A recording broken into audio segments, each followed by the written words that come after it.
The biggest concern, and it was interesting that this gentleman on 60 Minutes Sunday night, one of the leaders in AI, was willing to even note it on how much AI may impact future employment, to the point where 10 to 20% unemployment could be a very real thing in a matter of a few years, at a time when most Western economies could ill afford such a situation of employment. So while the stock market and all the don't worry, be happy people on Wall Street are raving about, a few companies making money in AI, what they're working on could be the final destructive force that really wipes out what we lived for and what the American dream was for a couple hundred years.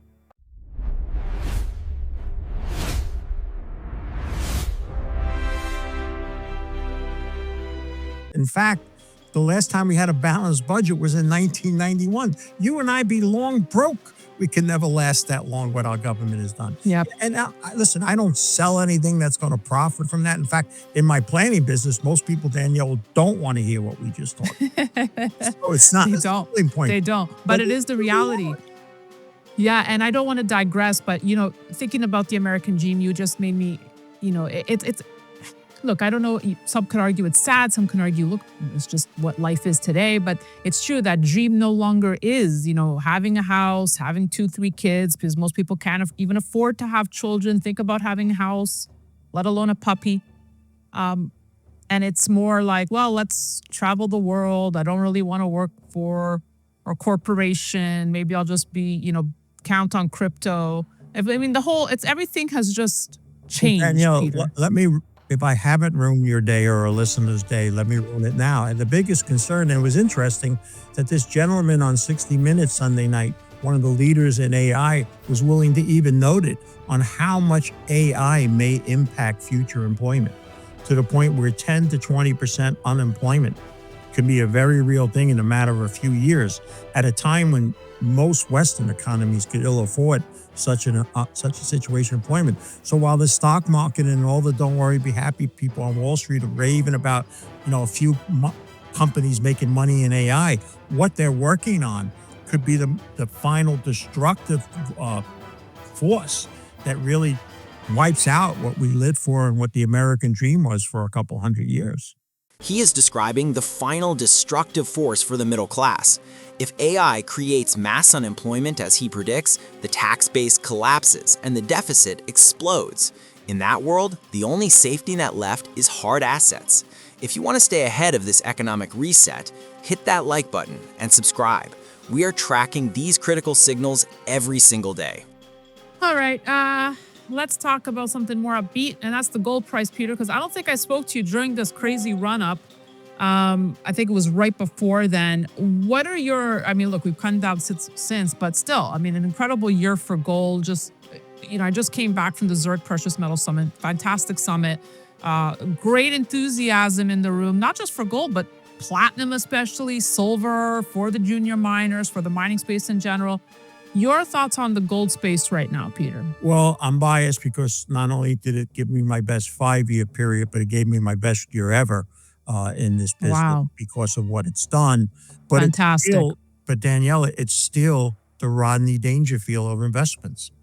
We still see Wall Street treating it like kryptonite, although I have to make this asterisk, and I'm hopeful that this is finally a door that's opening that isn't being discussed a lot yet, even in the gold community. But we've now had 2 to 3 major financial institutions talk about gold as an allocation in the general portfolio, that the 60-40 portfolio has been talked about to death for 40 years that I've been in it, is now worthy of 60, 20 bonds and 20 gold. Do not overlook this statement. For decades, Wall Street swore by the 60-40 portfolio, using bonds as safety. Now, they are quietly swapping government debt for gold. They are effectively admitting that U.S. Treasuries are no longer risk-free. The era of paper safety is over. The era of tangible wealth has begun. I think that was extremely important news to say that Wall Street may finally be open in its eyes. But let's not forget, since this whole millennium, it's outperformed stocks and bonds. And you would think that something that's done that well would be talked about all the time, but it isn't. But people have to understand this was a dramatic move This was basically parabolic. And consolidation and base building, if you really want much higher gold prices, is something you should welcome versus just continuing to go up from here now. And so the only thing I like to add, if I may, Daniela, when I entered the brokerage business in the early 1980s, the Dow had spent 13 years trading between 700 and 1,000. There was such negativity at the time that Business Week ran a famous magazine cover that said equities are dead. People couldn't envision the Dow ever getting much above 1,000. And an unknown young man out of Gainesville, Georgia, named Robert Prechter Jr. came out with a thing called the Elliott wave theory that no one knew about at the time. And he said Dow's going to 3,600. Oh man, they ridiculed him. They made fun of him on Wall Street Week and stuff. Well, he proved right and it went a lot further. The reason I tell everybody that story is no one could conceive the Dow going high, let alone to the levels it had. Even some of the most ardent bulls in gold can't really conceive of getting much more than 4,000 because we spent so many years away. Doesn't mean it's going to go to 46,000 like the Dow is, but you have to understand there's nothing to prevent it from it if there's this dramatic change that's underway, and it is. The part of the world that's growing is recognized gold as money.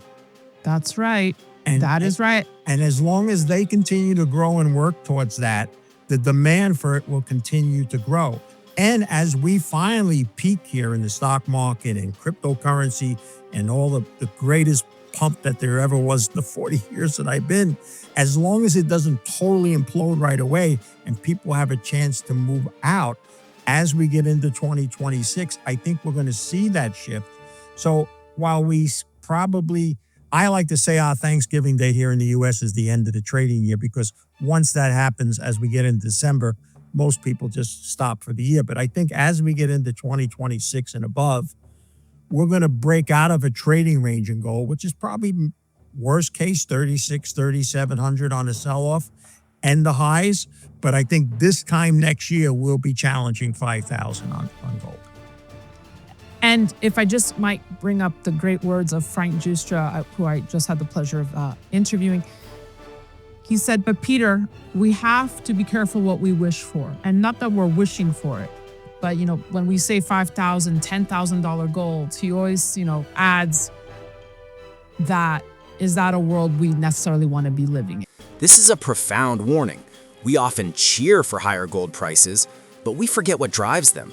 Gold at $5,000 implies a world of geopolitical chaos, a collapsing dollar, and severe social unrest. He is reminding us that gold isn't a lottery ticket. It is fire insurance for a burning house. Right. Well, 5,000 in a year from 4,000 isn't as bad as correct. Another gentleman you interviewed about 17,500.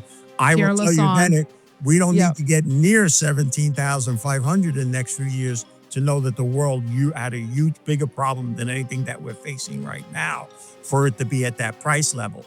But a $5,000 gold from this point, given what's happening the big change, Danielle, if I may, before we run out of time, is what people have to recognize in the gold market is it finally happened. The paper hangers have been destroyed. That is no longer influential anymore. The people that paper traded gold, mostly out of London and New York, they've been overcome by the physical market. Yes. That gold is out of the. You're so right. It finally happened. Yeah. And because of that, there's legitimacy to see that 5,000 isn't that out of hand for that. But remember, we still see the average portfolio, and I see it here where people we still see coming in have little or no exposure to gold at all. Yes. What they did have exposure outside of stocks and bonds, they got into crypto, and of course, they're the type of people that get in late.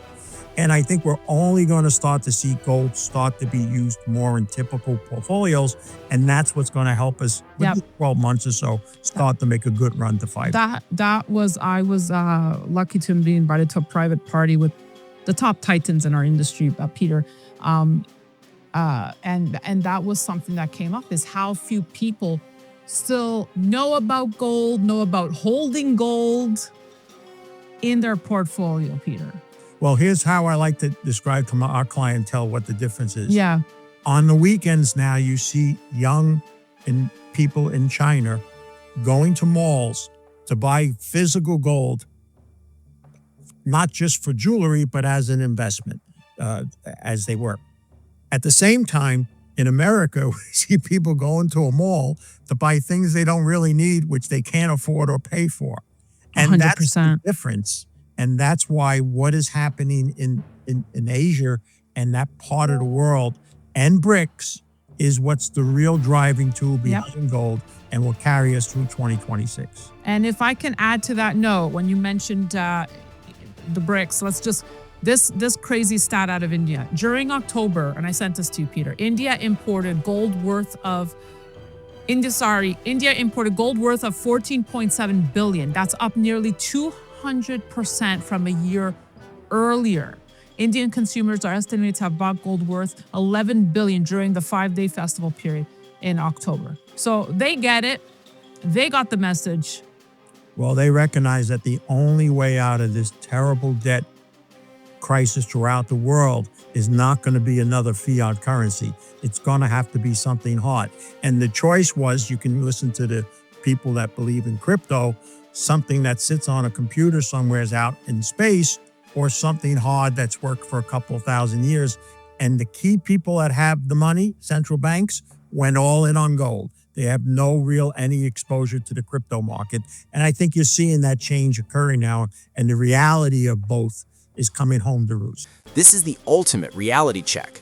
While Western retail investors are distracted by crypto hype and consumerism, central banks, the most powerful financial entities on Earth, are loading up on physical gold. They aren't speculating, they are preparing for a currency collapse. The question is, are you following the hype or are you following the smart money?